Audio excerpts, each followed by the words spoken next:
करते हैं basically fission of a covalent bond. Covalent bond क्या था हमारा, अपने को पता है, जिस टाइम पे हमारे पास इलेक्ट्रॉन्स की शेयरिंग हो रही थी। अब इलेक्ट्रॉन्स की शेयरिंग के केस में जैसे मैंने एग्जांपल दिया था कि मान लो मैं और साहिल हैं, 5-5 रुपए का हमने दोनों ने शेयरिंग करी और दोनों ने मिलकर एक बुक खरीद ली थी जिससे एक बॉन्ड बन गया था। अब हमारे बीच में किसी तरीके से किसी भी टाइप से लड़ाई हो जाती है, बाहर से कोई एक्सटर्नल सोर्स आता है, वो कहता है टूट जाएगा बॉन्ड। मान लो सनलाइट वाला एग्जांपल लेते हैं, Cl2 का एग्जांपल लेते हैं। जैसे हमारे पास जो क्लोरीन है, क्लोरीन और क्लोरीन दोनों के दोनों क्या करते हैं, क्लोरीन और क्लोरीन एक दूसरे के साथ बॉन्ड बनाते होते हैं एक एक इलेक्ट्रॉन्स शेयर करके। अब इनके अंदर जैसे ही हम सनलाइट के प्रेजेंस में लेके जाएंगे तो ये क्या होंगे, दोनों क्लोरीन बराबर, बिल्कुल बराबर स्ट्रांग है। तो वो जब वो बॉन्ड टूटेगा तो वो कैसे टूटेगा, एक इलेक्ट्रॉन एक क्लोरीन ले जाएगा, एक इलेक्ट्रॉन एक क्लोरीन ले जाएगा, दोनों के पास बिल्कुल बराबर बराबर इलेक्ट्रॉन मिल गए। तो जब बराबर बराबर दोनों के इलेक्ट्रॉन मिल गए और दोनों के पास एक एक इलेक्ट्रॉन रह गया है जो बिल्कुल अनबॉन्डेड फॉर्म में है, तो वो क्या रहेगा, उसको हम कहेंगे कि वो रेडिकल की फॉर्मेशन हो गई है। और बराबर बराबर इलेक्ट्रॉन्स डिवाइड हुए थे तो हम क्या कहते हैं, होमोलिटिक फिजन। होमो का मतलब क्या होता है, होमो का मतलब होता है बिल्कुल एक समांतर एक तरीके से बॉन्ड का टूटना, फिजन का मतलब टूटना, दैट इज होमोलिटिक फिजन। ये बात समझ में आ गई है। फिर आता है हमारा हेट्रोलिटिक। हेट्रोलिटिक में हमारे पास क्या होगा, अब हेट्रोलिटिक में रहेगा हमारे पास जैसे कि अगर कुछ ऐसा हो, अब फिर से एग्जांपल वही साहिल का और मेरा ही लेते हैं, फिर से 5-5 रुपए डाल के हमने बुक खरीदी थी। अब मैं ज्यादा इलेक्ट्रोनेगेटिव हूं। इलेक्ट्रोनेगेटिव क्या होता है, एक ऐसा एटम जिसकी टेंडेंसी होती है शेयर्ड पेयर ऑफ इलेक्ट्रॉन को अपनी तरफ खींच के रखने की। It is the tendency of an atom to attract the shared pair of electron toward itself.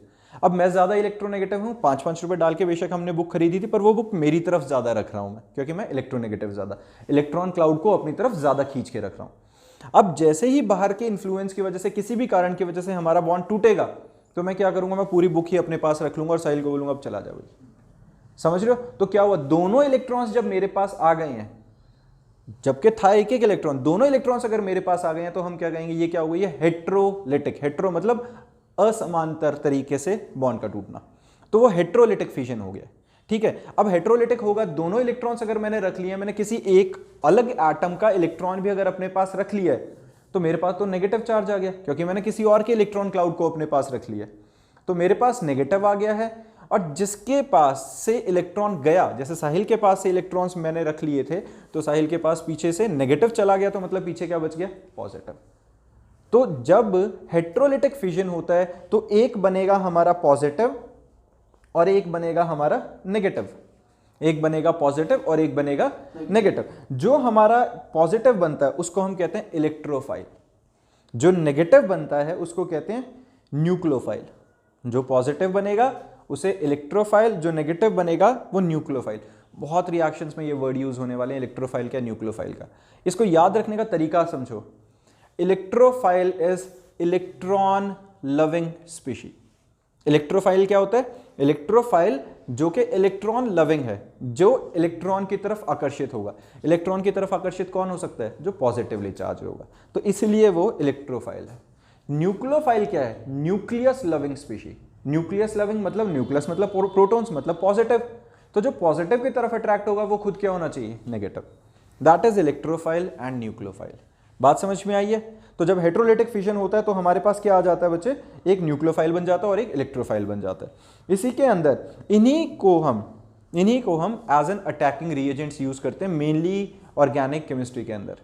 Attacking reagent क्या होंगे, कोई एक स्टेबल सा बॉन्ड है, हम वहां पे न्यूक्लियोफाइल डाल देते हैं।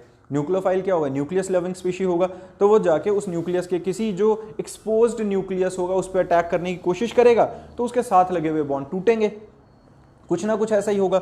या फिर मैं इलेक्ट्रोफाइल डाल दूं, वो इलेक्ट्रॉन लविंग स्पीशी है, जहां मल्टीपल बॉन्ड है, वो वहां जाके अटैक करेगा और उस मल्टीपल बॉन्ड को टूट तोड़ के खुद चिपक जाएगा उसके साथ। तो ये हमारे रिएजेंट की तरह काम करते हैं जो इलेक्ट्रोफाइल और न्यूक्लियोफाइल होते हैं। बात समझ में आ गई है। और ये बनते कैसे हैं, जब हेट्रोलिटिक फिजन हो रहा होता है अपना।